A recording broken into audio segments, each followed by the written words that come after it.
Hi, and congratulations on being a candidate. Will you be supporting female rights and safe spaces for women? We wanted to help candidates reach those goals by focusing on what concerns women most. Looking at the timeline of Australian women's rights can be a good way to remind us of key moments in history and the reasons why women's rights issues are such important social justice policies. So let's take a quick look. Female communities throughout Australia have helped shape a uniquely Australian way of life. But it hasn't been an easy path for women. It meant a lot of sacrifice and hard work by many courageous groups of women all coming together to win the first voting rights way back in 1902. Then it took another number of years for our women's communities to win further recognition of female rights in Australian law. Laws such as those enacted in the 1930s in order for women to be able to study for a degree at university, or to work as lawyers and doctors without discrimination. It wasn't until the 1960s that Aboriginal women and men won their right to vote in Australia.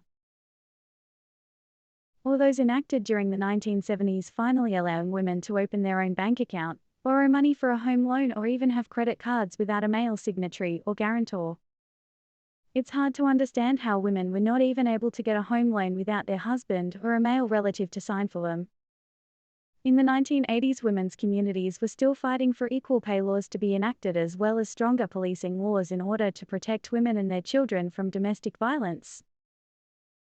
According to the Australian Bureau of Statistics, women are still at the greatest risk, 75% more likely to be assaulted by a male, and that risk is going up.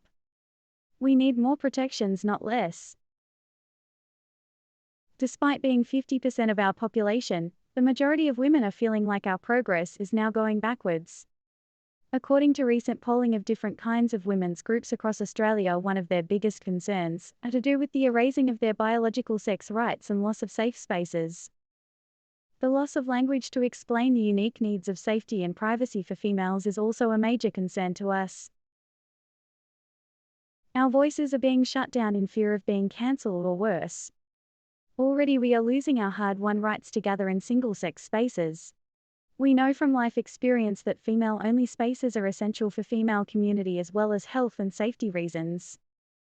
Our rights to advance as the female sex and to be protected from discrimination and serious injury in sports are now also being erased. Women are not asking to take away the rights of other communities, but to keep our own human rights to feel safe and to be protected from the loss of our life's potential and quality.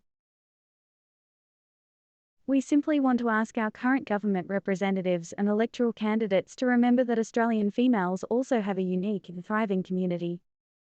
We are a culture of women with a rich history in Australia of generations filled with academic, business and sporting achievers, with mothers, sisters and daughters and believers in genuine equality and social justice for all Australians. Females in Australia deserve the equal right for our concerns to be heard as Australian citizens, without fear or prejudice.